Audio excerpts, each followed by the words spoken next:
서울의 심장은 결코 잠들지 않았다. 강남의 거리는 퇴근 시간의 인파와 차량의 경적으로 가득 차 마치 거대한 용이 숨을 쉬는 듯한 소음의 파도를 만들어냈다. 그 혼돈의 한가운데 한유진은 하얀 지팡이에 의지한 채 익숙하지만 늘 새로운 세상을 더듬어 나아가고 있었다. 그녀의 눈은 5년 전 그 끔찍한 사고 이후로 짙은 어둠에 갇혔지만 대신 다른 감각들이 예민하게 깨어났다. 그녀는 아스팔트 위로 울리는 수많은 발걸음 소리, 가까운 카페에서 풍겨나오는 진한 커피 향기, 그리고 스쳐 지나가는 사람들의 옷깃에서 나는 희미한 섬유 유연제 냄새로 주변의 풍경을 그렸다. 유진의 세상은 소리와 냄새, 그리고 감촉으로 이루어진 정교한 직물과도 같았다. 그녀의 걸음은 느렸지만 망설임이 없었고 혼란 속에서도 침착함을 잃지 않는 그녀의 얼굴에는 고요한 평온함이 깃들어 있었다. 그 순간 거대한 빌딩 숲 사이로 칠흑 같은 세단 한 대가 미끄러지듯 멈춰 섰다. 차문이 열리고 흠잡을 데 없이 완벽한 검은색 정장을 입은 한 남자가 내렸다. TK그룹의 총수 강태민이었다. 그의 날카로운 턱선과 차가운 눈빛은 주변의 소란 따위는 안중에도 없다는 듯 오만함마저 풍겼다. 그는 시간을 금처럼 여기는 사람이었고 지금 이 순간도 1분 1초가 아까웠다. 그의 비서인 김민준이 재빨리 뒤따라 내리며 오늘 저녁에 있을 중요한 이사회 미팅에 대해 보고했지만 태민의 귀에는 그저 의미 없는 소음처럼 들렸다.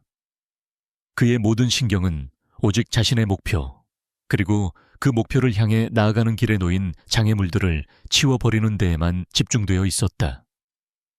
그는 인파를 뚫고 자신의 회사 건물로 향하며 마치 모세가 홍해를 가르듯 사람들을 헤치고 나아갔다. 운명의 장난은 바로 그 지점에서 시작되었다.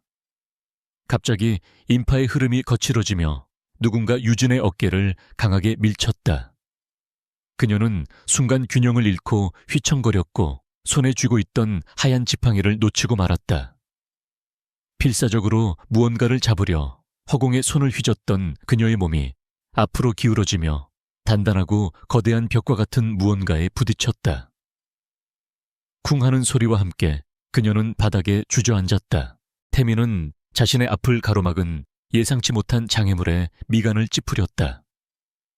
그의 값비싼 정장 위로 여자의 희미한 비누 향기가 스며들었다. 그는 짜증 섞인 목소리로 입을 열려던 참이었다. 비서 김민준이 이미 앞으로 나서서 괜찮으십니까? 죄송합니다.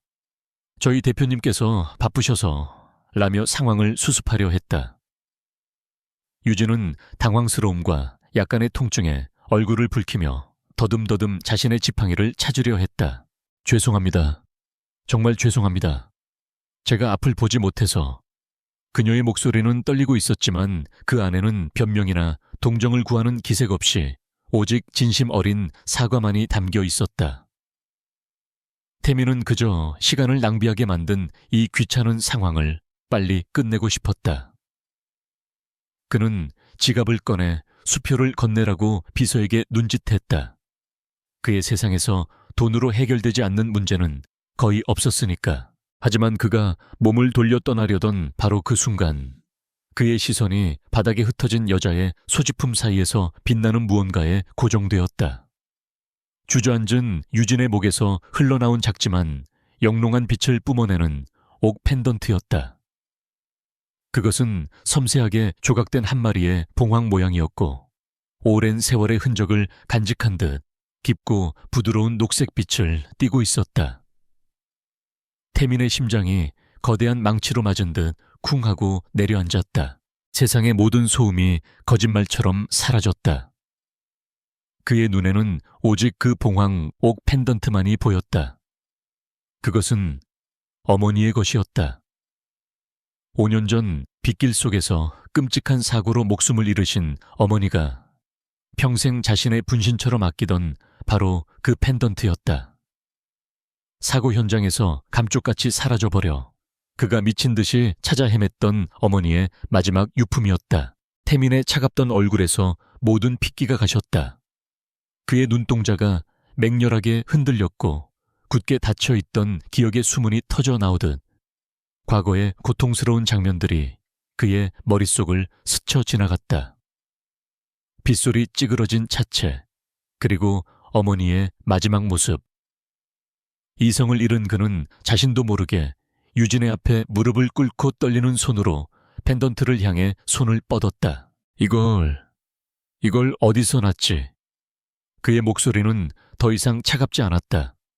대신 지독한 고통과 혼란, 그리고 희미한 희망이 뒤섞인 채 거칠게 터져 나왔다. 유진은 갑자기 자신의 팔을 붙잡는 강한 손길과 귓가에 울리는 절박한 남자의 목소리에 소스라치게 놀랐다. 그녀는 남자의 소나기에서 벗어나려 몸부림치며 본능적인 두려움에 떨었다. 그녀는 이 남자의 갑작스러운 변화를 이해할 수 없었다. 방금 전까지만 해도 냉담하고 오만한 기운을 뿜어내던 그가 왜 갑자기 이렇게 절박하게 자신을 붙잡고 있는 것인지 알 수 없었다.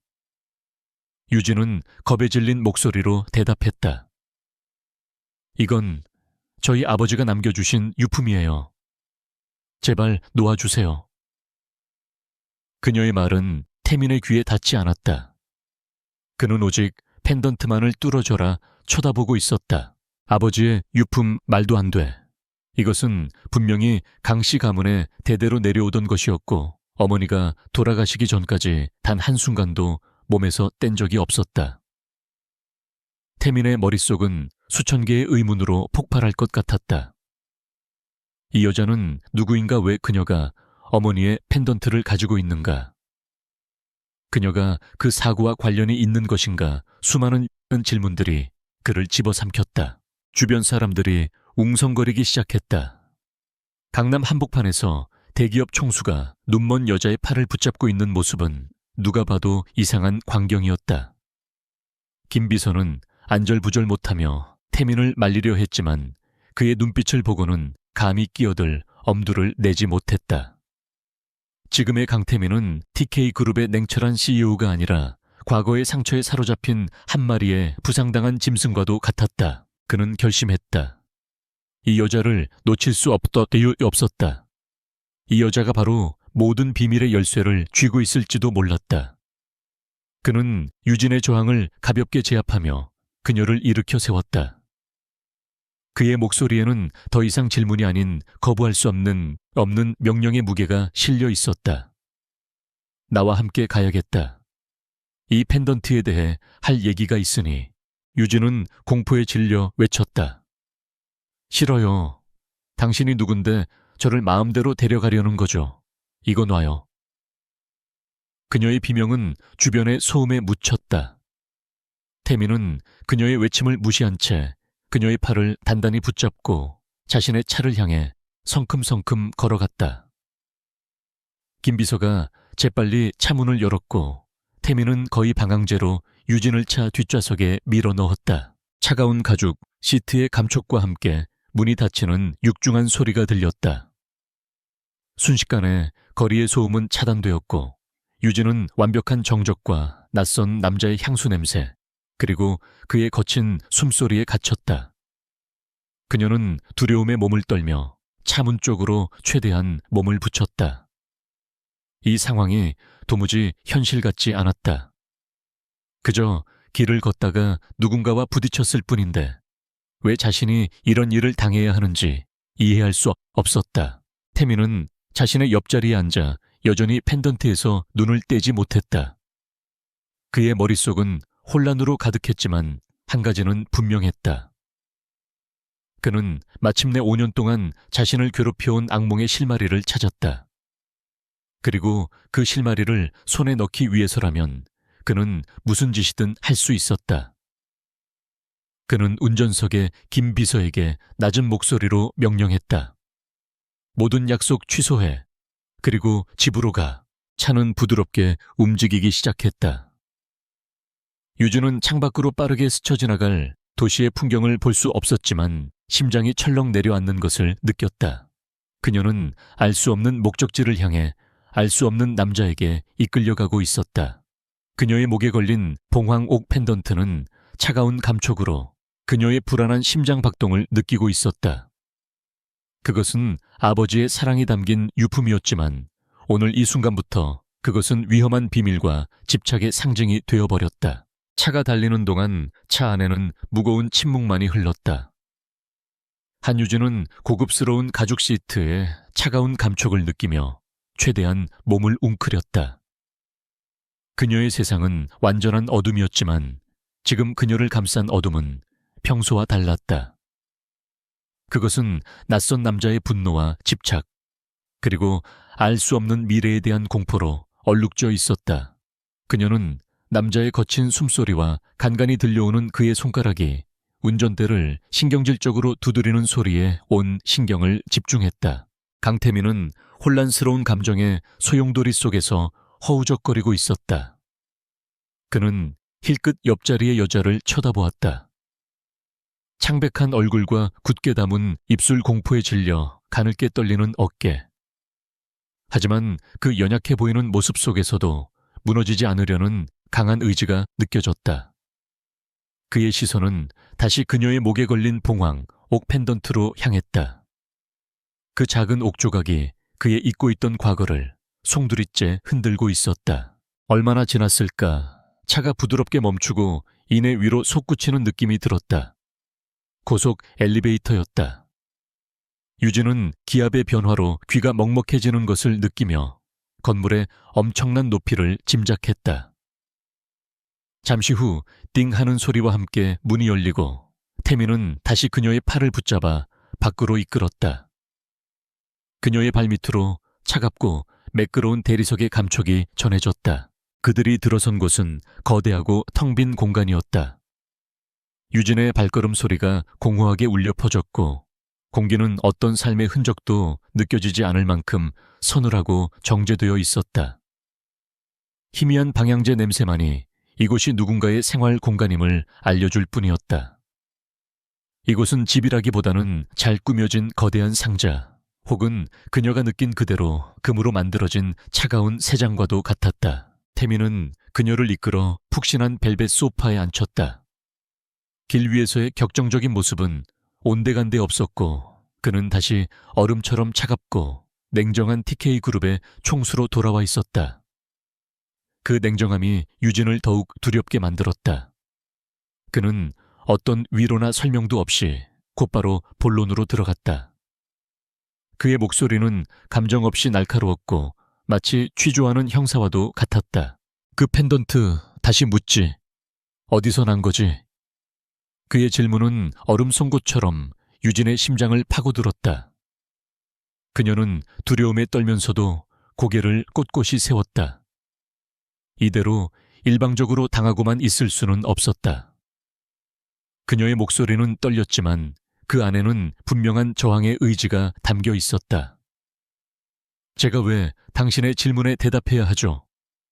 당신이 누군지, 왜 저를 이곳에 강제로 끌고 왔는지 먼저 설명해 주세요. 그녀의 예상치 못한 반항에 태민의 눈썹이 꿈틀했다. 그는 지금까지 자신의 의지에 거역하는 사람을 거의 만나본 적이 없었다. 특히 이렇게 무력해 보이는 여자에게서 이런 당돌한 태도를 보게 될 줄은 몰랐다. 그는 잠시 그녀를 뜯어보았다. 보이지 않는 눈은 허공을 향해 있었지만 그녀의 온몸은 그를 향한 경계심으로 팽팽하게 긴장되어 있었다. 태민의 마음속에서 짜증과 함께 아주 희미하고 낯선 감정이 피어올랐다. 그것은 어쩌면 존중과 비슷한 감정이었을지도 모른다. 그의 어머니도 그런 사람이었다. 결코 부당한 힘 앞에서 고개 숙이지 않았던 강인하고 우아한 여성이었다. 그 짧은 상념을 떨쳐내듯 그는 다시 냉정한 표정을 지으며 입을 열었다. 내 이름은 강태민. TK 그룹의 대표다. 이제 대답할 자격이 됐나. 그 이름의 무게가 유진을 짓눌렀다. TK 그룹이라면 대한민국 사람이라면 누구나 아는 거대 기업이었다. 하지만 그 사실이 그녀를 위축시키는 대신 오히려 상황을 더욱 명확하게 만들었다. 이것은 단순한 우연이나 실수가 아니었다. 이 남자에게는 이 펜던트가 반드시 필요하며 그는 그것을 위해 자신의 막강한 힘을 사용할 준비가 되어 있었다. 이 펜던트는 돌아가신 저희 아버지의 유품입니다. 아버지는 제게 세상에 단 하나뿐인 것이라고 하셨어요. 유진은 떨리는 손으로 펜던트를 감싸 쥐며 말했다. 그것은 단순한 장신구가 아니었다. 그것은 그녀에게 남겨진 아버지의 사랑이자 마지막 흔적이었다. 그녀는 결코 이것을 낯선 사람에게 넘겨줄 수 없었다. 태미는 코웃음을 쳤다. 유품이라. 내 아버지는 누구지, 직업이 뭐였고 어떻게 죽었지. 그의 질문은 점점 더 집요하고 날카로워졌다. 그는 한치의 틈도 주지 않고 그녀를 몰아붙였다. 그는 5년 전의 사고 기록을 이미 수없이 복기했다. 그 현장에 어머니 외에 다른 피해자가 있었다는 사실은 그도 알고 있었다.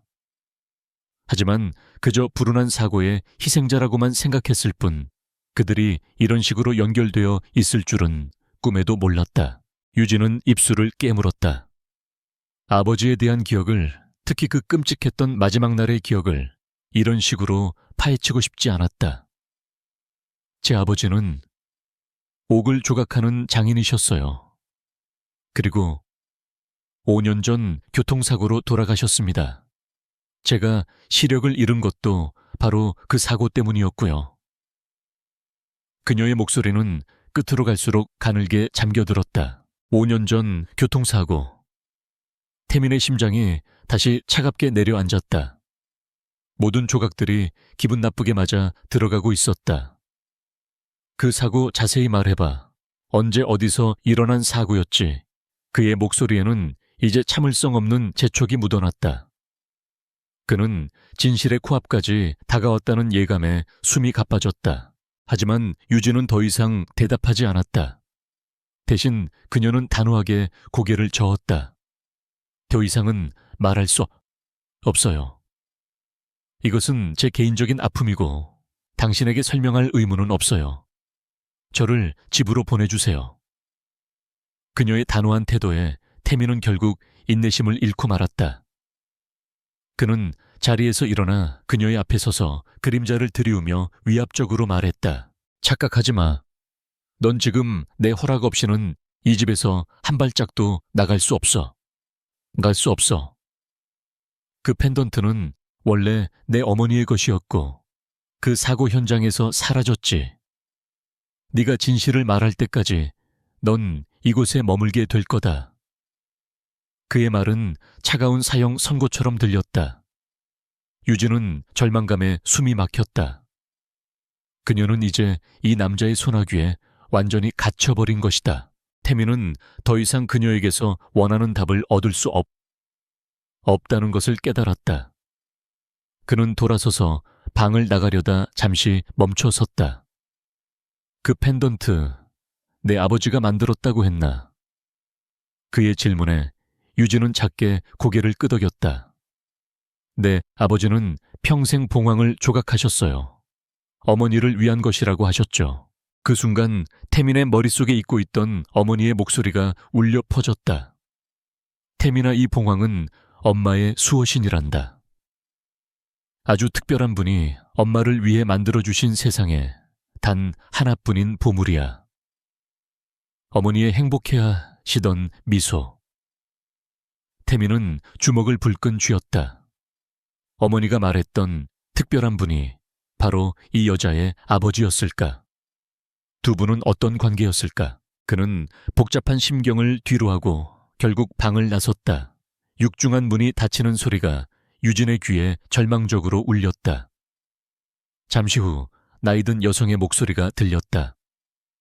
아가씨, 필요한 것이 있으시면 말씀하세요. 회장님께서 불편함 없이 모시라고 하셨습니다. 가사 도우미인 듯 했다. 감시자가 생긴 것이다. 유진은 아무 대답도 하지 않았다. 그녀는 그저 소파에 웅크린 채 손안의 펜던트를 만지작거렸다. 아버지의 따뜻한 천이 남아있는 듯한 옥의 감촉이 그녀에게 유일한 위안이었다. 하지만 이제 그 위안은 공포와 의심으로 얼룩져 버렸다. 아버지는 정말 이 펜던트를 직접 만드신 걸까? 그렇다면 왜 저 남자는 자신의 어머니 것이라고 주장하는 걸까? 아버지의 죽음과 자신의 실명, 그리고 저 남자의 어머니의 죽음 사이에 대체 무슨 끔찍한 비밀이 숨겨져 있는 것일까? 그녀는 거대한 음모의 한가운데에 던져진 기분이었다. 시간은 흐르지 않고 고여 있는 듯 했다. 한유진은 조금 전 강태민이 그녀를 앉혀두었던 바로 그 소파에 미동도 없이 앉아 있었다. 가사 도우미가 몇 번이고 식사와 차를 권했지만 그녀는 정중하지만 단호하게 거절했다. 이것은 그녀가 할 수 있는 유일한 저항이었다. 보이지 않는 눈으로 허공을 응시하며 그녀는 자신의 기억 속 아버지의 얼굴을 필사적으로 떠올리려 애썼다. 그 따뜻하고 인자했던 미소를 잃고 싶지 않았다. 한편 자신의 서재에 틀어박힌 강태민 역시 일에 집중할 수 없었다. 눈앞의 결제 서류와 복잡한 수치들은 그에게 아무런 의미도 주지 못했다. 그의 머릿속은 온통 그 여자 한유진과 그녀의 목에 걸린 봉황, 옥 펜던트에 대한 생각으로 가득 차 있었다. 그녀의 당돌한 눈빛과 떨리면서도 꺾이지 않던 목소리가 계속해서 그의 귓가에 맴돌았다. 그는 수없이 읽었던 5년 전 사고 보고서를 다시 펼쳤다. 영동고속도로 연쇄 추돌 사고, 원인 폭우로 인한 도로 미끄러짐 및 제동장치 불량. 보고서는 건조한 사실들만 나열하고 있었다. 그의 어머니 강은희 회장의 죽음, 그리고 다른 차량의 운전자 한진석의 죽음. 그는 그때까지 다른 희생자의 이름에 크게 주목하지 않았다. 그저 비극에 휘말린 또 다른 불운한 영혼이라고만 생각했다. 하지만 이제 그 이름 한진석은 태민의 심장에 박힌 가시가 되었다. 한유진의 아버지, 태민은 책상 위에서 손가락을 까딱이며 깊은 생각에 잠겼다. 강압적인 방식으로는 그녀의 입을 열 수 없었다. 그녀는 그가 생각했던 것보다 훨씬 강한 사람이었다.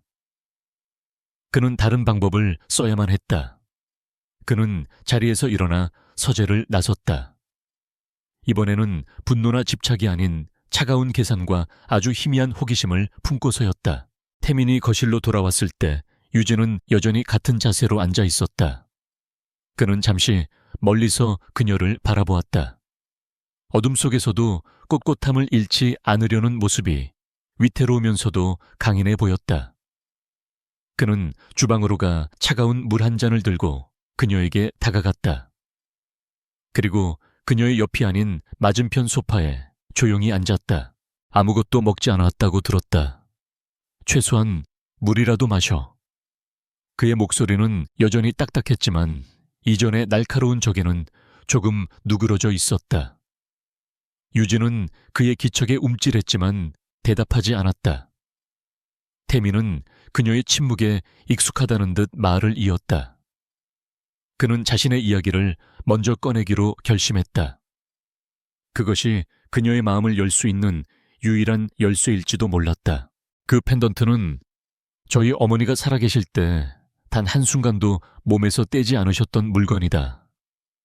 그는 천천히 그리고 신중하게 단어를 골랐다.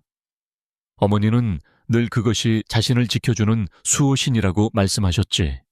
아주 특별한 분이 당신을 위해 만들어주신 세상에 단 하나뿐인 보물이라고. 그의 목소리에는 자신도 의식하지 못한 깊은 슬픔이 배어 있었다. 유진의 어깨가 미세하게 떨렸다. 그녀는 태민의 목소리에서 진실한 고통을 느꼈다. 그 역시 자신처럼 소중한 사람을 잃은 것이 분명했다. 그녀의 마음을 굳게 닫고 있던 빗장이 아주 조금 삐걱거리며 열리는 소리가 났다. 그녀는 오랫동안 망설인 끝에 마침내 입을 열었다. 그녀의 목소리는 작았지만 거실의 정적을 깨뜨리기에는 충분했다. 저희 아버지 성함은 한진석이셨어요. 그녀는 떨리는 손으로 목의 펜던트를 매만졌다. 평생 옥을 다듬어 생명을 불어넣는 일을 하셨죠. 말수가 적고 늘 조용한 분이셨지만 옥을 다루실 때만큼은 세상 누구보다 열정적인 분이셨어요. 그녀의 기억 속 아버지는 늘 작업실의 희미한 조명 아래 앉아 작은 정과 망치로 옥을 쪼아내는 모습이었다. 그녀는 잠시 숨을 골랐다. 이 펜던트는 아버지의 마지막 작품이었어요. 아버지는 이걸 봉황의 눈물이라고 부르셨죠. 수년에 걸쳐 심혈을 기울여 만드신 역작이었어요. 그리고 사고가 나던 그날, 아버지는 아주 중요한 손님에게 이 작품을 전달하러 가시는 길이었어요. 그녀의 이야기에 태미는 숨을 죽였다. 중요한 손님, 그의 심장이 불길하게 뛰기 시작했다. 그날은 유독 비가 많이 내렸어요. 아버지는 운전대를 잡으셨고 저는 조수석에 앉아 있었죠. 출발하기 직전 아버지는 이 펜던트를 제 목에 걸어주시며 말씀하셨어요. 유진아, 이것이 널 지켜줄 거다라고. 그것이 제가 들은 아버지의 마지막 목소리였어요. 그녀의 뺨 위로 뜨거운 눈물 한 방울이 흘러내렸다. 그리고 잠시 후 모든 것이 암흑으로 변했어요. 태미는 자리에서 벌떡 일어날 뻔했다. 그의 머릿속에서 모든 사실들이 재조립되기 시작했다. 그날이 언제지 정확한 날짜를 기억하나. 그의 목소리는 다급함에 떨리고 있었다. 유진은 눈물을 삼키며 대답했다. 기억해요. 어떻게 잊겠어요. 제 세상이 멈춘 날인걸요. 5년 전 10월 12일이었어요. 영동 고속도로였고요. 10월 12일, 영동 고속도로. 태민의 눈앞이 아찔해졌다. 그것은 그의 어머니가 돌아가신 날짜와 장소와 정확히 일치했다. 이제 의심의 여지가 없었다. 두 개의 비극은 사실 하나의 사건이었다. 그의 어머니 강은희 회장이 바로 한진석 장인이 만나러 가던 아주 중요한 손님이었던 것이다. 그들은 같은 운명에 휩쓸렸던 것이다. 세상에. 태민은 자신도 모르게 탄식했다. 그는 다시 소파에 주저앉았다. 거대하고 무거운 진실이 그의 어깨를 짓눌렀다. 그와 그녀는 원수도 채무자도 아니었다. 그들은 같은 비극을 겪은 유가족이었다. 방 안의 공기가 극적으로 변했다. 적대감과 경계심이 사라진 자리에 어색하지만 분명한 동질감과 슬픔이 자리 잡았다. 그는 경찰 보고서의 내용을 떠올렸다. 제동장치 불량. 하지만 유진의 다음 말이 그의 머릿속에 새로운 의심의 불씨를 던졌다. 이상한 점은 아버지는 굉장히 꼼꼼한 분이셨어요. 장거리를 가시기 전에는 항상 차를 점검하셨죠. 그날 아침에도 정비소에 다녀왔다고 분명히 말씀하셨는데 정비소에 다녀온 차에 브레이크가 폭우 속에서 갑자기 고장난다. 물론 가능성이 없는 이야기는 아니었다. 하지만 태민의 머릿속에서는 그 가능성이 점점 희박해지고 있었다. 어머니의 죽음 이후 그는 단 한순간도 그것이 단순한 사고라고 온전히 믿어본 적이 없었다. 당시 어머니는 회사 내부의 거대한 비리를 막 포착하고 그것을 폭로하려던 참이었다. 이제 펜던트의 소유권에 대한 의문은 풀렸다. 아버지가 어머니를 위해 만든 것을 사고 직전 딸에게 넘겨준 것이다. 하지만 그 자리에 훨씬 더 거대하고 사악한 질문이 떠올랐다. 그들의 부모님은 정말로 불의의 사고로 돌아가신 것일까 아니면 누군가에 의해 계획적으로 살해당한 것일까? 태민은 고개를 들어 유진을 바라보았다. 그녀는 더 이상 비밀의 열쇠를 쥔 낯선 여자가 아니었다. 그녀는 자신과 똑같은 아픔을 지닌 또 다른 희생자였다. 진실을 찾아야 할 이유는 이제 2배가 되었다. 어머니의 죽음에 대한 진실, 그리고 이 눈먼 여자의 아버지의 죽음에 대한 진실. 그의 복수심은 이제 그녀를 보호해야 한다는 낯선 책임감과 뒤섞이기 시작했다.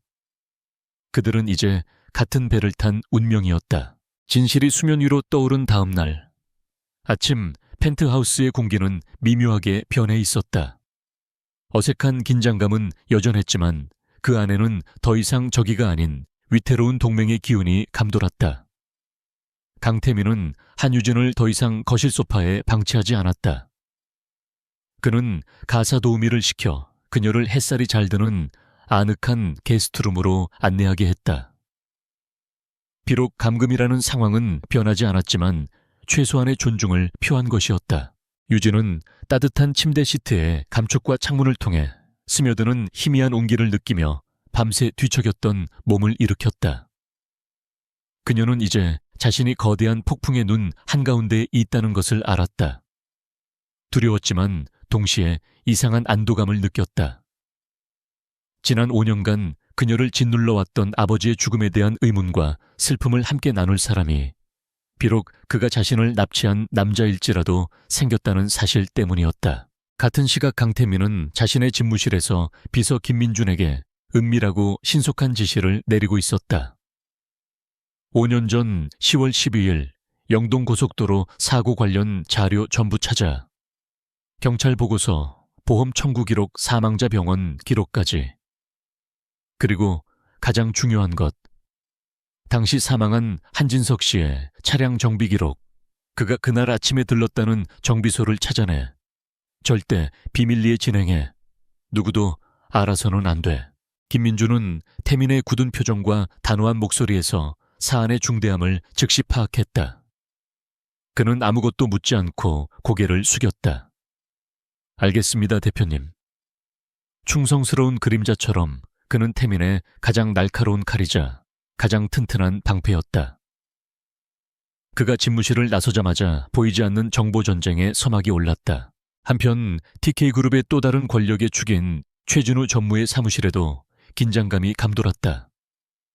그는 태민의 사촌 동생이자 회사 내에서 그와 유일하게 대적할 만한 힘을 가진 인물이었다. 겉으로는 부드러운 미소와 세련된 매너를 유지했지만 그의 눈빛 속에는 늘 차가운 야망이 번뜩였다. 그가 심어놓은 정보원이 조심스럽게 보고를 전해왔다. 강 대표님께서 5년 전 사모님 사고 기록을 다시 검토하라고 지시하셨습니다. 그 말을 듣는 순간 최진우의 얼굴에서 미소가 사라졌다. 그는 손에 들고 있던 만년필을 조용히 내려놓았다. 5년, 그 길고 긴 시간 동안 완벽하게 잠들어 있다고 믿었던 과거의 망령이 깨어나려 하고 있었다. 그는 사고를 생생하게 기억했다. 치밀했던 계획돈으로 매수한 증인들, 그리고 모든 것이 자신의 뜻대로 끝났을 때의 짜릿한 안도감까지. 무엇 때문에 5년이나 지난 지금 왜 강태민은 갑자기 그 낡은 사건을 들쑤시는 것인가? 최진우의 머리가 빠르게 회전하기 시작했다. 그는 즉시 자신의 라인을 총동원해 태민의 최근 행적을 샅샅이 뒤졌다. 그리고 정보는 예상보다 빨리 그의 손에 들어왔다. 강태민이 자신의 펜트하우스에 눈먼 여자 한 명을 데리고 들어갔다는 것. 그의 사생활이 철저하기로 유명한 강태민에게는 지극히 이례적인 일이었다. 최진우는 직감했다. 그 여자가 모든 일의 시작점이라는 것을. 그는 즉시 다음 행동에 착수했다. 태민의 조사를 정면으로 막을 수는 없었다. 그랬다가는 의심만 살 뿐이었다. 대신 그는 보이지 않는 곳에서 방해 공작을 펼치기 시작했다. 그는 정보관리팀에 압력을 넣어 관련 자료 접근 권한을 일시적으로 동결시켰다. 오래된 자료라 시스템 오류가 발생했다는 그럴듯한 핑계를 댔다. 동시에 그는 한유진이라는 여자의 존재를 위험하고 불순한 것으로 만들기 위한 작업을 시작했다. 그는 교묘하게 소문을 퍼뜨렸다. 눈먼 꽃뱀 하나가 작정하고 강 대표에게 접근했다는 이야기였다.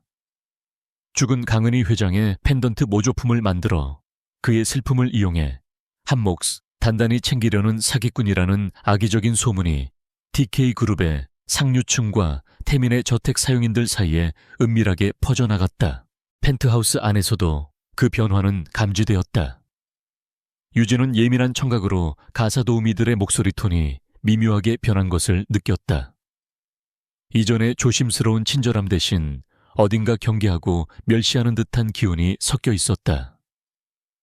그녀는 태민에게 이 사실을 말했고 태민은 즉시 보이지 않는 적이 움직이기 시작했음을 깨달았다. 외부의 압력은 역설적으로 두 사람을 더욱 단단하게 묶어주었다. 김민준의 조사는 난관에 부딪혔다. 경찰 자료는 정보 보호를 이유로 접근이 거부되었고 보험사 기록은 시스템 오류로 열람이 불가능했다. 명백한 방해 공작이었다. 하지만 그는 포기하지 않았다. 며칠 밤낮으로 매달린 끝에 마침내 작은 실마리 하나를 찾아냈다. 한유진의 아버지가 사고 당일 오전에 들렀던 카센터가 사고 발생 불과 몇 주 후에 갑작스럽게 폐업했고 주인이 모든 것을 처분하고 종적을 감췄다는 사실이었다. 이것은 단순한 우연이 아니었다. 너무나도 의심스러운 정황이었다. 하지만 그 주인의 행방을 추적하려 하자 모든 기록이 거짓말처럼 끊겨 있었다. 주민등록은 말소되었고 관련된 모든 연고자들이 그에 대해 입을 다물었다. 누군가가 오래전에 이미 모든 흔적을 완벽하게 지워버린 것이다. 태민은 보고를 받으며 쓴웃음을 지었다. 상대는 생각보다 훨씬 치밀하고 교활했다. 그날 밤 늦게 퇴근하는 태민의 차를 최진우는 자신의 사무실 창문 너머로 지켜보았다. 그의 입가에 만족스러운 미소가 걸렸다.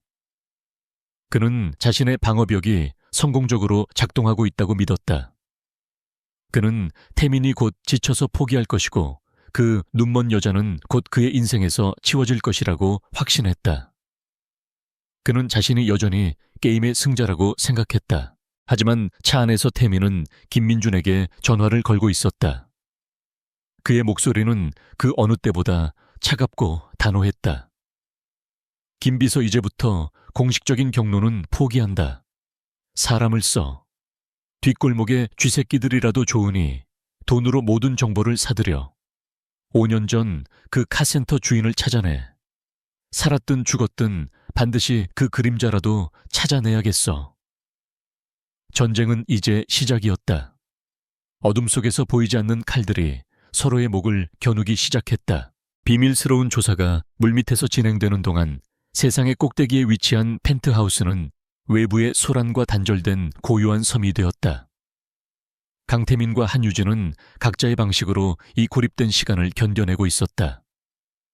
태민은 밤낮으로 김비서와 통화하며 보이지 않는 적의 흔적을 쫓았고 유진은 낯선 공간의 구조를 익히며 자신만의 질서를 만들어 나갔다. 그들은 여전히 감금한 자와 감금된 자였지만 이제 그들의 관계는 이전과 미묘하게 달라져 있었다. 태민은 의도적으로 집에서 보내는 시간을 늘렸다. 외부의 의심을 피하고 비밀 조사를 직접 지휘하기 위함이었지만 그 덕분에 그는 한유진이라는 여자를 제대로 관찰할 기회를 갖게 되었다. 그는 더 이상 그녀를 사건의 단서가 아닌 한 명의 인간으로 보기 시작했다. 그는 그녀가 어떻게 소리와 감촉만으로 거대한 펜트하우스의 지도를 머릿속에 그려나가는지를 경이로운 눈으로 지켜보았다. 그녀는 하얀 지팡이로 바닥을 두드리는 소리에 미세한 울림 차이로 공간의 넓이를 가늠했고 공기의 흐름으로 창문의 위치를 파악했다. 그녀가 차를 마실 때면 찻잔에서 피어오르는 향기만으로 그것이 다즐링인지 얼그레인지 정확히 맞추곤 했다. 그녀의 세상은 어둠에 잠겨 있었지만 그 어둠 속에서 그녀는 태민이 평생 보지 못했던 것들을 보고 느끼고 있었다. 어느 날 오후 태민은 서재에서 일하다 무심코 거실 쪽을 바라보았다.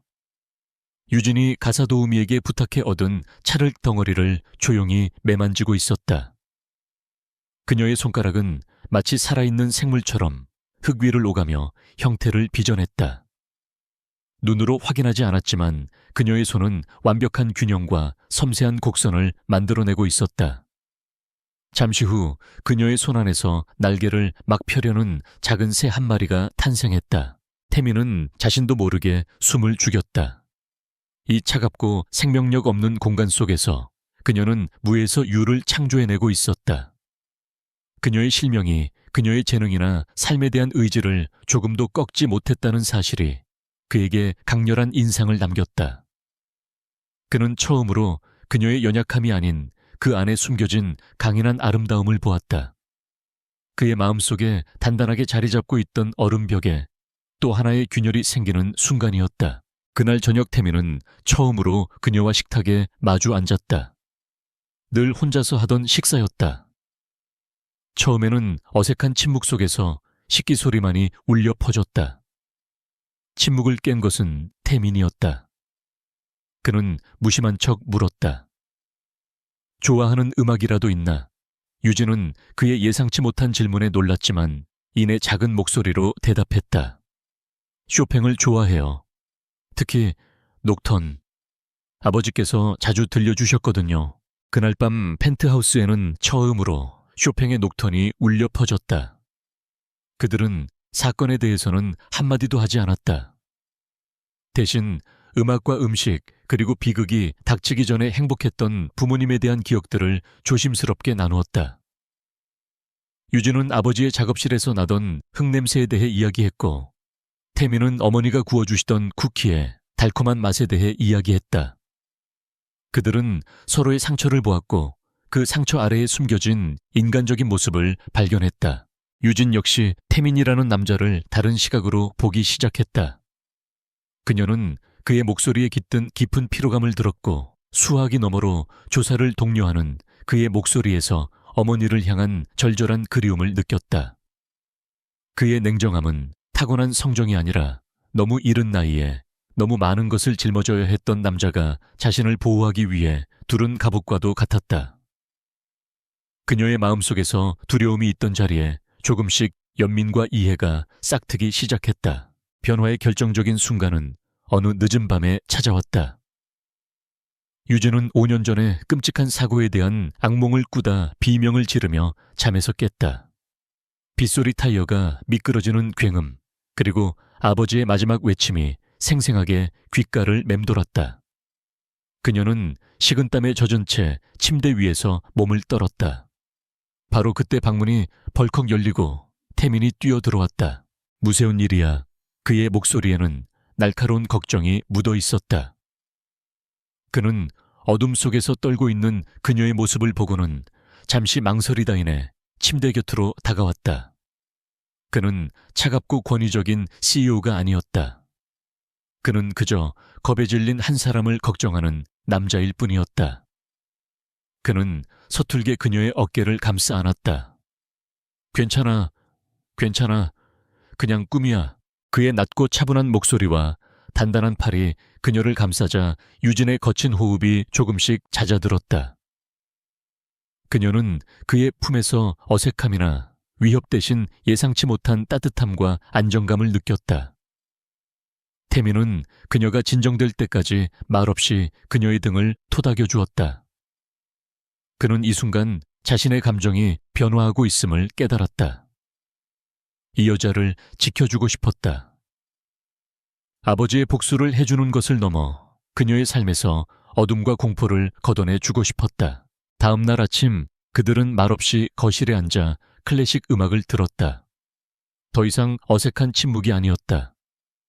그것은 말없이도 서로를 이해하는 편안한 고요함이었다.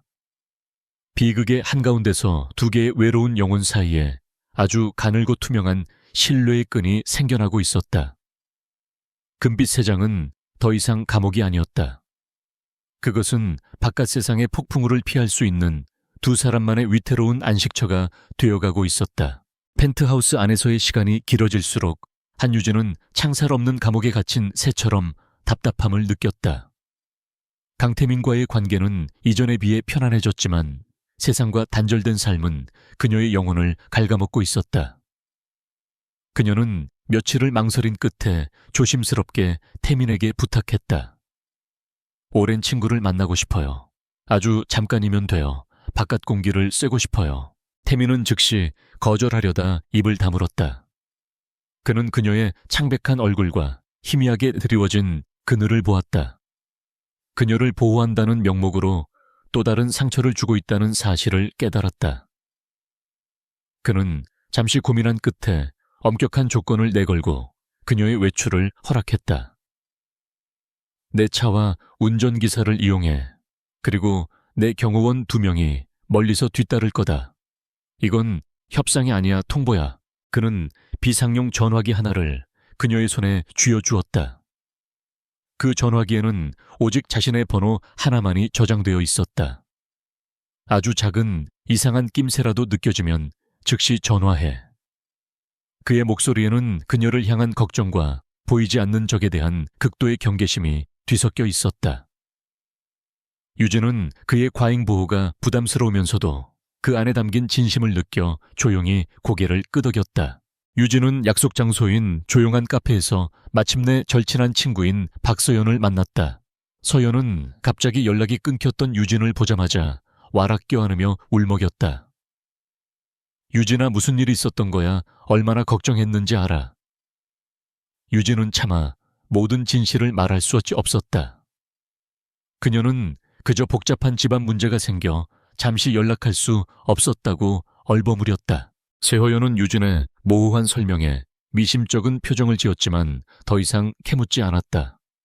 대신 그녀는 유진의 손을 꼭 잡으며 그동안 밀렸던 시시콜콜한 이야기들을 늘어놓았다. 친구의 따뜻한 목소리를 들으며 유진은 잠시나마 자신이 처한 끔찍한 현실을 잊을 수 있었다. 그녀의 얼굴에 오랜만에 편안한 미소가 떠올랐다. 하지만 그 평화는 오래가지 않았다. 최진우의 감시망은 거미줄처럼 도시 전체에 퍼져 있었다. 한유진이 펜트하우스를 나섰다는 보고는 즉시 그의 귀에 들어갔다. 최진우는 이것을 절호의 기회라고 판단했다. 그는 그 여자가 강태민의 삶에 뿌리 내리는 것을 더 이상 지켜보고만 있을 수 없었다. 겁을 줘서 스스로 떠나게 만들어야 했다. 그는 수화기를 들어 누군가에게 짧고 차가운 명령을 내렸다. 크게 다치게 할 필요는 없어. 그냥 자신이 환영받지 못하는 손님이라는 사실을 확실하게 깨닫게만 해줘. 그의 목소리에는 일말의 죄책감도 없었다. 그의 야망을 위해서라면 눈먼 여자 하나의 인생쯤은 얼마든지 짓밟을 수 있었다. 그는 자신의 계획이 완벽하다고 믿었다. 이것으로 강태민은 골칫거리를 덜게 될 것이고 자신은 위험 요소를 제거하게 될 터였다. 서연과 아쉬운 작별을 하고 유진은 운전기사와 만나기로 한 약속 장소로 천천히 걸어가고 있었다. 경호원들은 눈에 띄지 않게 그녀의 뒤를 따랐다. 인적이 약간 드문 골목길로 접어든 순간 어디선가 갑자기 오토바이 엔진에 굉음이 울려 퍼졌다. 유진이 소리가 나는 쪽으로 고개를 돌리기도 전에 번호판 없는 오토바이 한 대가 미친 듯이 인도로 돌진해 그녀를 향해 달려왔다. 주변 사람들의 비명소리, 그리고 자신을 향해 빠르게 다가오는 기계음. 유진은 보이지 않는 죽음의 공포 앞에서 몸이 굳어버렸다.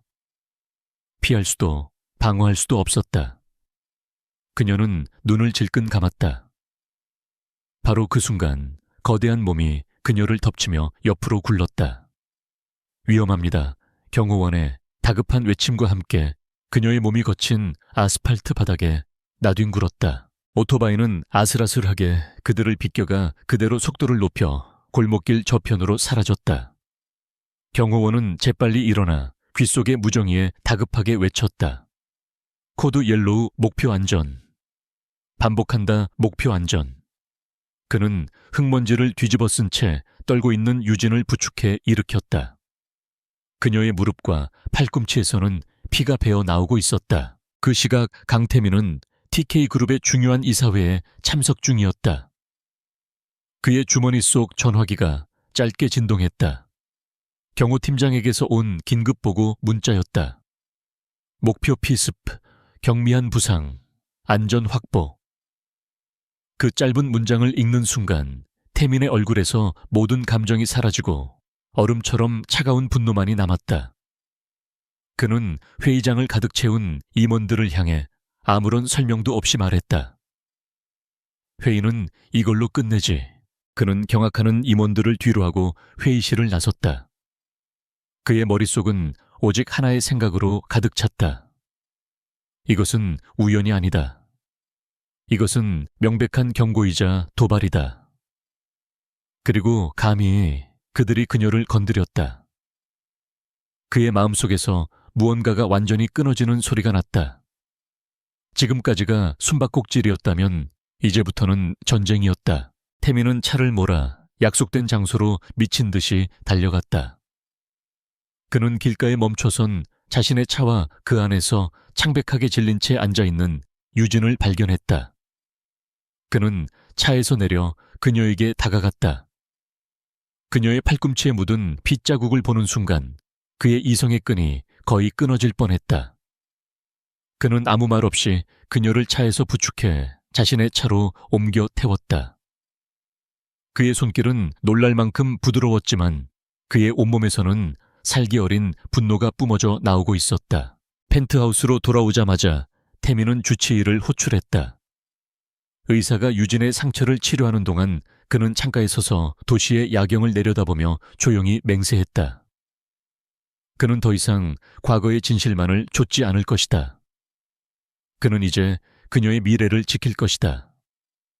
그녀에게서 모든 것을 앗아간 자들을 찾아내 그 대가를 몇십 배로 치르게 할 것이다. 그는 상처 치료를 마친 유진에게 다가가 낮고 위험한 목소리로 말했다.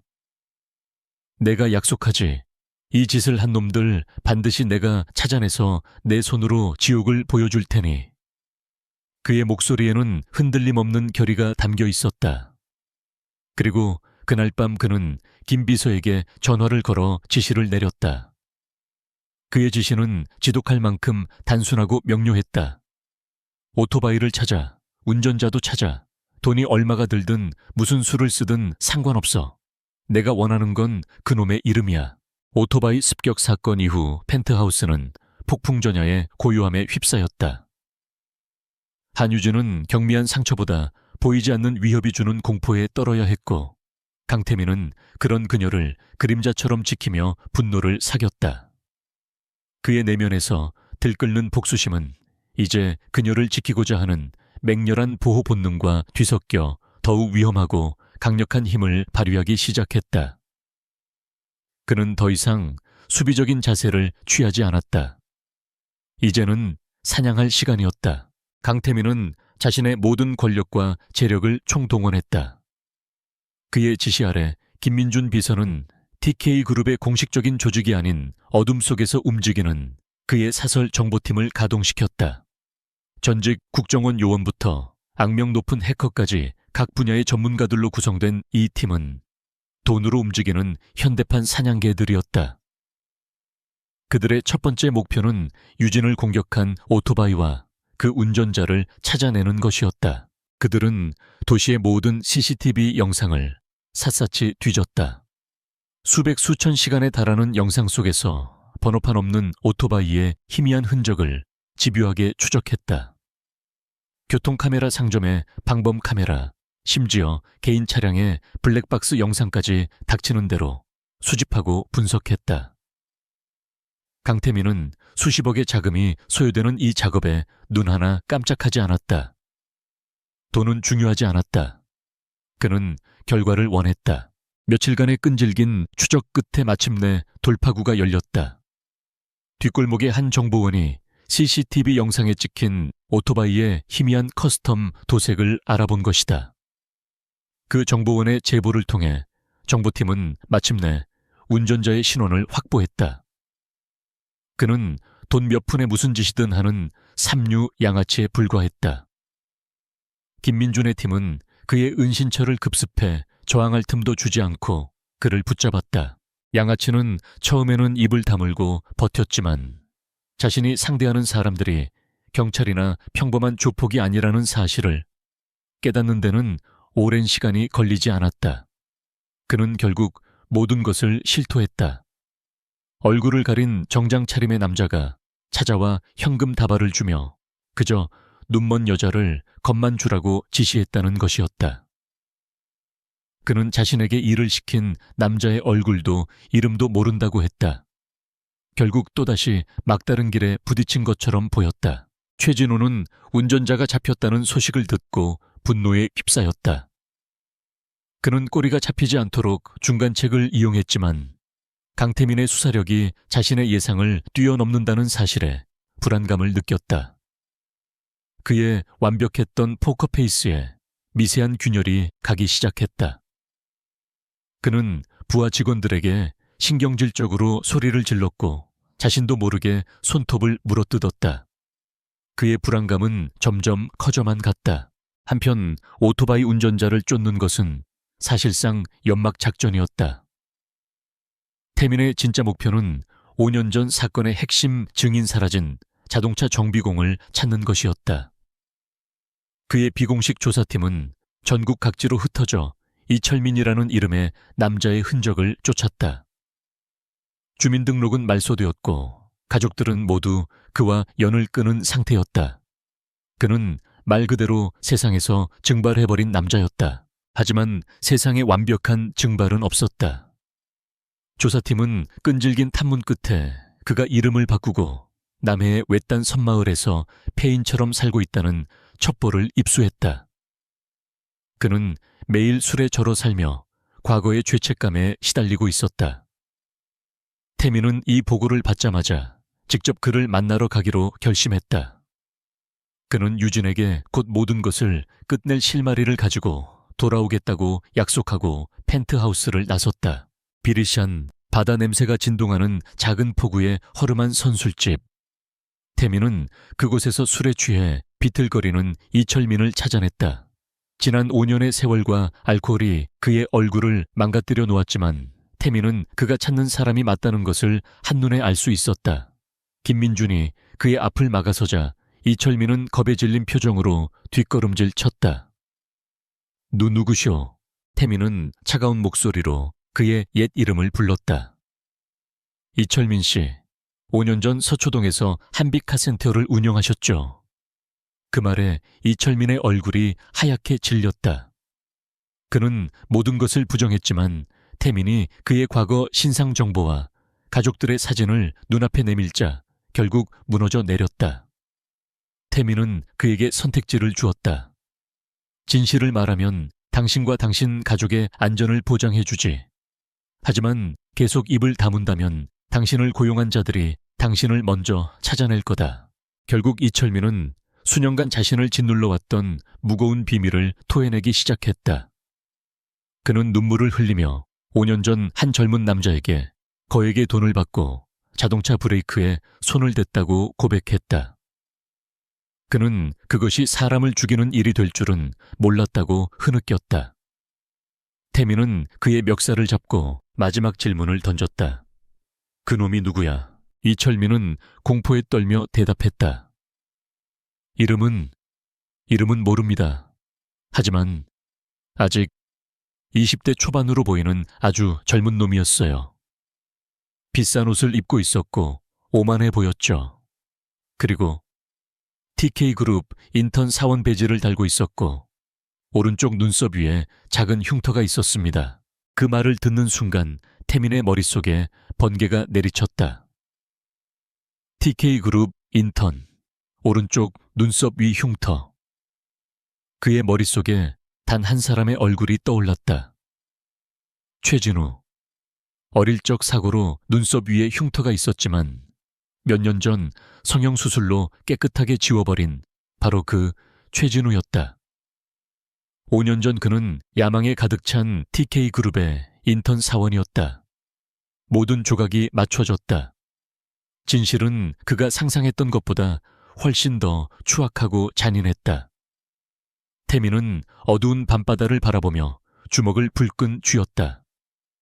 그의 얼굴은 차가운 분노로 일그러져 있었다. 이제 목표물의 이름이 정해졌다. 강태민이 펜트하우스로 돌아왔을 때 그의 얼굴은 위험할 정도로 고요했다. 폭풍이 몰아치기 직전의 바다와도 같았다. 그는 초조하게 자신을 기다리고 있던 한유진의 앞에 섰다. 그는 범인의 이름을 바로 말하는 대신 정비공 이철민이 묘사했던 남자의 인상착의를 담담하게 읊었다. TK그룹 인턴 배지를 단 눈썹 위에 흉터가 있는 젊은 남자, 유진은 그 설명만으로는 누구인지 알 수 없었다. 그녀가 혼란스러운 표정으로 고개를 갸웃거리자 태민은 차갑고 무거운 목소리로 마지막 조각을 맞추었다. 내 사촌 동생 최진우 전무다. 그 이름이 뱉어진 순간 방 안의 공기가 얼어붙는 듯 했다. 가족이 가장 가까운 피부티가 자신의 어머니와 그녀의 아버지를 죽음으로 내몬 범인이라니. 진실은 잔인하고 끔찍했다. 충격은 분노로 분노는 이내 차가운 결의로 바뀌었다. 태민은 이 사실을 곧장 경찰에 알릴 수 없다는 것을 잘 알았다. 최진우는 이미 회사 내부에 거미줄처럼 자신의 세력을 심어놓았고 정계와 법조계에도 막강한 연주를 가지고 있었다. 정비공의 증언 하나만으로는 그 교활한 뱀을 감옥에 쳐넣을 수 없었다. 그들은 부인할 수 없는 증거, 바로 최진우 자신의 입에서 나오는 자백이 필요했다. 그 순간부터 태민과 유진은 운명을 함께하는 완벽한 동반자가 되었다. 그들은 복수를 위한 그리고 정의를 위한 위험한 계획을 세우기 시작했다. 계획의 핵심은 최진우가 가장 두려워하는 것, 바로 목격자인 유진을 미끼로 사용하는 것이었다. 그들은 최진우로 하여금 유진의 기억이 돌아오고 있다고 믿게 만들어 그를 극도의 불안감 속으로 몰아넣어 스스로 덫에 걸려들게 만들어야 했다. 작전은 즉시 시작되었다. 태민은 김 비서를 통해 조심스럽게 거짓 정보를 흘리기 시작했다. 첫 번째 소문은 강 대표가 한유진 씨의 트라우마 치료를 위해 국내 최고의 심리치료사를 고용했다는 것이었다. 며칠 후 두 번째 소문이 퍼져나갔다. 최면 치료가 효과를 보여 한유진 씨가 사고 당일의 기억을 조금씩 되찾기 시작했다는 내용이었다. 이 소문들은 최진우가 확실히 엿들을 수 있는 경로, 즉 그의 신복들을 통해 의도적으로 유출되었다. 최진우는 예상대로 미끼를 물었다. 그에게 한유진은 더 이상 골칫거리가 아닌 자신의 모든 것을 파괴할 수 있는 시한폭탄과도 같은 존재가 되었다. 그는 유진을 사기꾼으로 몰아가려던 계획이 실패했음을 깨달았다. 이제 그는 그녀를 영원히 침묵시켜야만 했다. 하지만 태민이 철통같이 그녀를 보호하고 있는 펜트하우스 안에서는 손을 쓸 방법이 없었다. 그는 그녀를 밖으로 혼자 있는 상태로 끌어내야만 했다. 그의 조급함은 태민과 유진이 계획한 덫의 가장 중요한 일부였다. 이제 그들은 덫을 놓을 장소를 정해야 했다. 최진우가 유진에게 물리적인 해를 가하기는 어렵지만 그녀를 구석으로 몰아 심리적으로 압박할 수밖에 없는 공개적인 장소. 최적의 장소는 곧 다가올 TK그룹 창립 50주년 기념 파티였다. 그룹의 모든 임원과 정재계 유력 인사들이 모이는 가장 크고 중요한 행사였다. 그룹의 핵심 임원이자 총수 일가인 최진호는 어떤 핑계를 대서라도 그 자리에 반드시 참석해야만 했다. 그는 결코 피할 수 없었다. 마지막 결전의 무대가 정해진 것이다. 계획은 한치의 오차도 없이 세밀하게 준비되었다. 첫째 유진은 그날 강태민의 공식적인 파트너로서 파티에 참석할 것이었다. 태민이 그녀를 대외적으로 인정한다는 이 사실만으로도 최진우를 충분히 자극하고 위협할 수 있었다. 둘째, 김민준과 그의 팀은 최진우가 그녀에게 접근할 만한 장소, 예를 들어 인적이 드문 테라스나 조용한 라운지 전체에 초소형 마이크와 카메라를 설치할 것이었다. 가장 위험하고 중요한 역할은 유진의 몫이었다. 그녀는 기억이 돌아오는 연기를 완벽하게 해내야 했다. 그녀는 자신이 모든 것을 알고 있다는 사실을 숨긴 채 최진우를 교묘하게 자극해 그의 입에서 자백을 끌어내야만 했다. 그녀는 두려웠지만 물러서지 않았다. 태민은 그녀에게 최진우를 자극할 만한 단서들, 예를 들어 눈썹 위의 흉터 같은 세부 사항들을 어떻게 암시해야 할지 밤늦도록 훈련시켰다. 파티 전날 밤 태민은 유진의 방을 찾아왔다. 그는 그녀의 안전이 걱정된다며 지금이라도 원한다면 계획을 그만둘 수 있다고 말했다. 하지만 유진은 단호하게 고개를 저었다. 이건 당신의 어머니만을 위한 일이 아니에요. 제 아버지를 위한 일이기도 해요. 그녀는 그의 손 위에 자신의 손을 조용히 포겠다. 그 따뜻한 감촉 속에서 두 사람은 말없이 서로에 대한 절대적인 신뢰를 확인했다. 마침내 운명의 날이 밝았다. 유진은 태민이 준비해준 우아한 이브닝 드레스를 입고 목에는 아버지의 유품이자 모든 사건의 시작이었던 봉황옥 펜던트를 걸었다. 태민은 그런 그녀의 모습을 잠시 넋을 잃고 바라보았다. 그의 눈에 비친 그녀는 더 이상 연약한 시각장애인이 아니었다.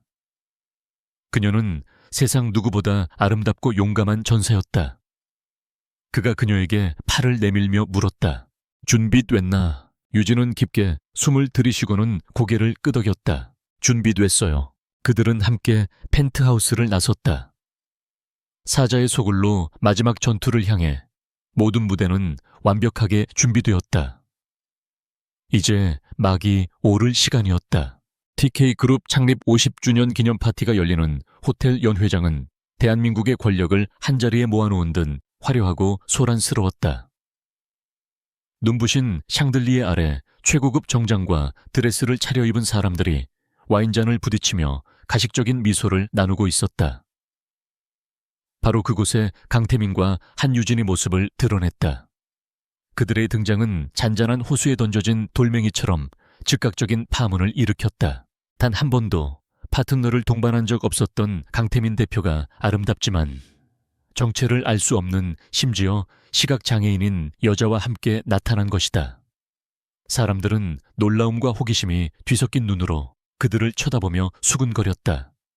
최진우가 퍼뜨렸던 악의적인 소문과 지금 눈앞에 펼쳐진 강태민의 공식적인 인정이 충돌하며 혼란스러운 분위기를 자아냈다. 최진우는 연회장 한쪽에서 그 광경을 지켜보고 있었다. 강태민이 그 여자 한유진을 바라보는 눈빛은 그가 평생 본 적 없는 종류의 것이었다. 그것은 단순한 동반자를 향한 시선이 아니었다. 소유욕과 보호 본능, 그리고 깊은 신뢰가 뒤섞인 오직 한 사람만을 향한 강렬한 눈빛이었다. 그리고 그의 시선은 그녀의 목에서 영롱하게 빛나는 봉황옥 펜던트에 가 닿았다. 그것은 명백한 선전포고였다.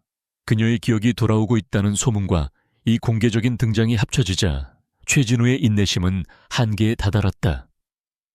그는 오늘 밤 이 모든 것을 끝내야만 했다. 그는 더 이상 물러설 곳이 없었다. 그는 자신의 손으로 직접 이 위험한 불씨를 꺼트려야만 했다. 그의 눈빛이 뱀처럼 차갑고 교활하게 번뜩였다. 강태민은 계획대로 유진을 데리고 연회장을 천천히 가로질렀다. 그는 몇몇 핵심적인 인물들에게 그녀를 자신의 아주 특별한 분이라고 소개하며 그녀의 입지를 굳혔다. 사람들의 시선과 소음 속에서 유진은 긴장했지만 자신의 팔을 단단히 잡고 있는 태민의 천에 의지하며 꿋꿋하게 버텼다. 마침내 태민은 그녀를 미리 정해둔 장소도시의 야경이 한눈에 내려다 보이는 유리 테라스로 이끌었다. 준교한 투자자와 잠시 할 얘기가 있어. 여기서 기다려줄 수 있겠나? 태민이 낮은 목소리로 속삭였다. 이것은 최진우에게 보내는 신호였다. 그가 자리를 비우자마자 최진우는 기다렸다는 듯이 먹잇감을 향해 다가오는 포식자처럼 움직였다. 김민준과 그의 팀은 이미 모든 카메라와 마이크를 확인하고 관제실에서 숨을 죽인 채 상황을 지켜보고 있었다. 최진우는 거짓된 걱정이 가득한 목소리로 유진에게 접근했다. 한유진 씨, 괜찮으십니까? 제 사촌 형님께 여러모로 큰 폐를 끼치고 있는 것 같아서 말입니다. 그는 위선적인 미소 뒤에 칼날을 숨긴 채 그녀를 위협하고 위축시키려 했다. 하지만 유진은 더 이상 과거의 겁에 질린 여자가 아니었다. 그녀는 각본대로 완벽하게 자신의 역할을 수행했다. 그녀는 겁에 질린 척 몸을 떨면서도 무언가에 홀린 듯 중얼거렸다. 기억이 기억이 나기 시작했어요. 어떤 남자의 목소리, 그리고 눈 위에 상처 같은 흔적. 그녀는 마치 고통스러운 기억이 떠오르는 것처럼 머리를 감싸 쥐었다. 그것은 최진우의 마지막 이성의 끈을 끊어버리기에 충분한 치명적인 한마디였다. 그는 그녀의 기억이 정말로 돌아오고 있다고 확신했다. 그는 주변을 휙 둘러본 후 유진의 팔을 거칠게 움켜쥐었다. 그의 목소리는 이제 가면을 벗어던지고 독이 가득한 속삭임으로 변해 있었다. 그래, 내가 한 짓이다. 그 잘난 척하던 강근이 내 아버지의 앞길을 막았기 때문에 치워버려야 했어. 내 아비는 그저 재수없게 휘말린 벌레 같은 놈이었고 그의 입에서는 오만함과 경멸이 가득 담긴 자백이 폭포수처럼 쏟아져 나왔다. 그는 브레이크를 조작하기 위해 정비공을 매수했던 일, 자신의 미래를 위해 태민의 어머니를 죽음으로 몰아넣었던 모든 계획을 의기양양하게 털어놓았다. 그는 이 눈먼 여자를 완벽하게 제압했다고, 이제 그녀의 목숨은 자신의 손에 달렸다고 생각했다. 바로 그 순간이었다. 연회장의 시끄럽던 음악이 갑자기 뚝 끊겼다. 연회장 벽면을 가득 채우고 있던 대형 스크린들이 일제히 지지직거리더니 테라스에 숨겨진 카메라가 촬영하고 있는 실시간 영상으로 바뀌었다. 분노로 일그러진 최진우의 얼굴이 모든 스크린에 클로즈업 되었다. 그리고 그의 목소리가 연회장 전체에 울려 퍼졌다. 내 아비는 그저 재수없게 휘말린 벌레 같은 놈이었고 수백 명의 하객들은 충격과 경악 속에서 그 광경을 지켜보았다. 최진우는 자신의 목소리가 스피커를 통해 울려 퍼지는 것을 듣고서야 모든 것이 함정이었음을 깨달았다. 그의 얼굴에서 핏기가 사라졌다.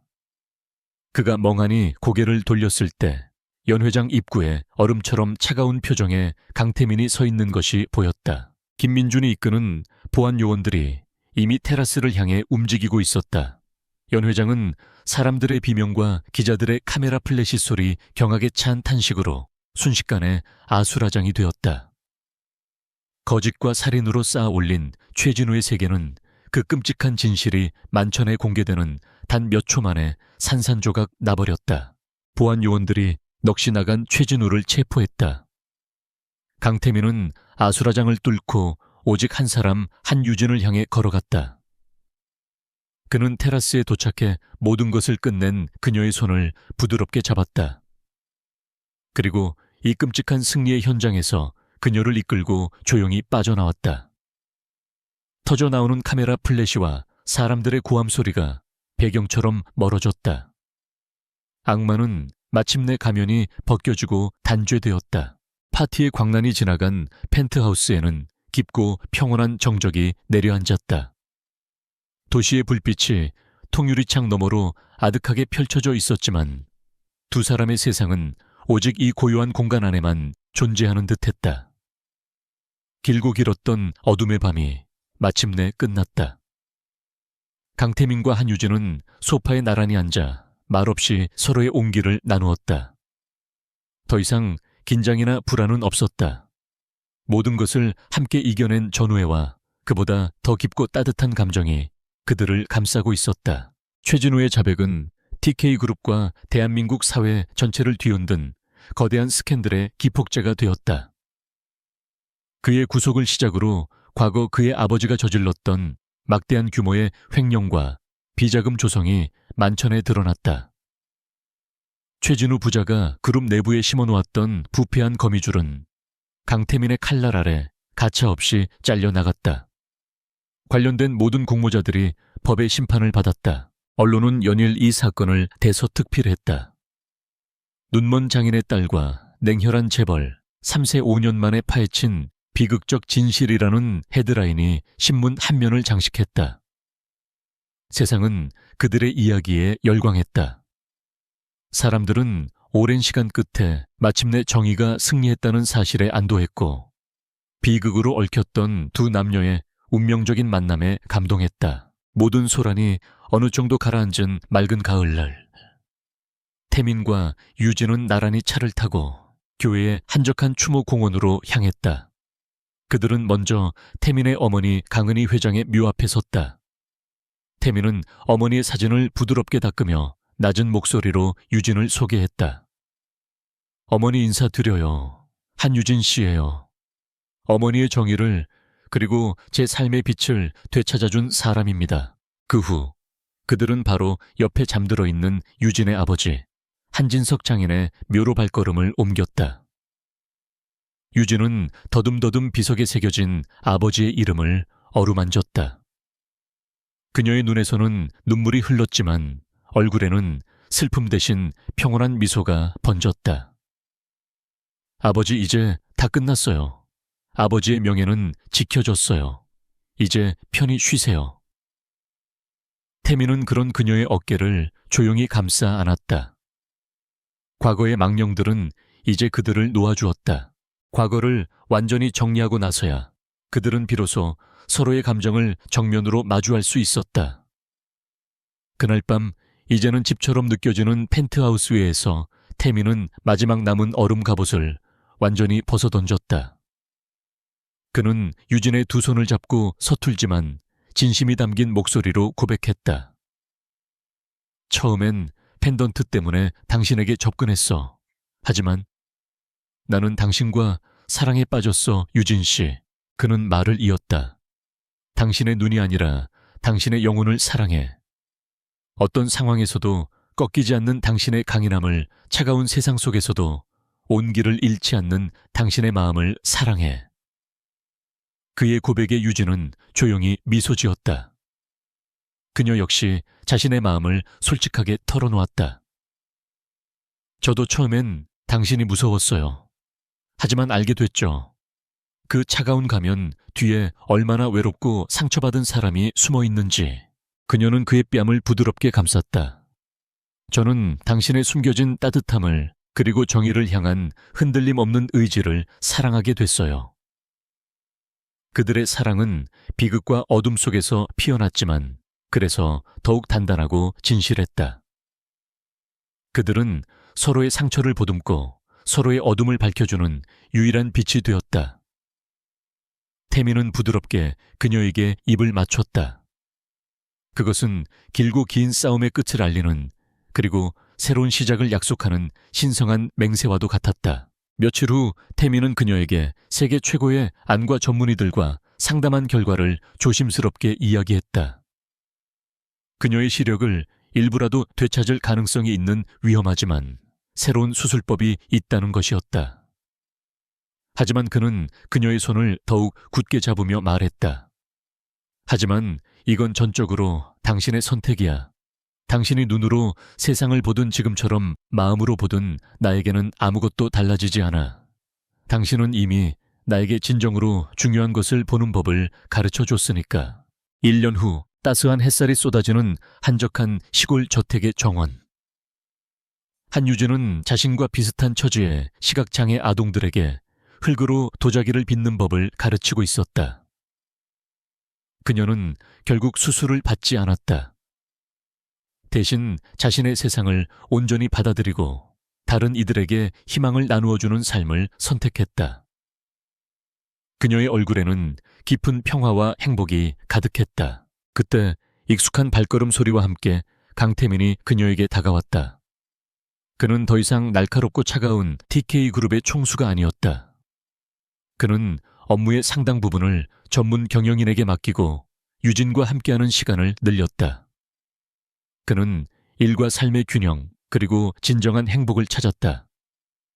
그는 유진의 곁에 무릎을 꿇고 아이들이 만든 서툰 작품들을 미소 지으며 바라보았다. 그는 여전히 그녀의 목에 걸려있는 봉황옥 펜던트를 부드럽게 만졌다.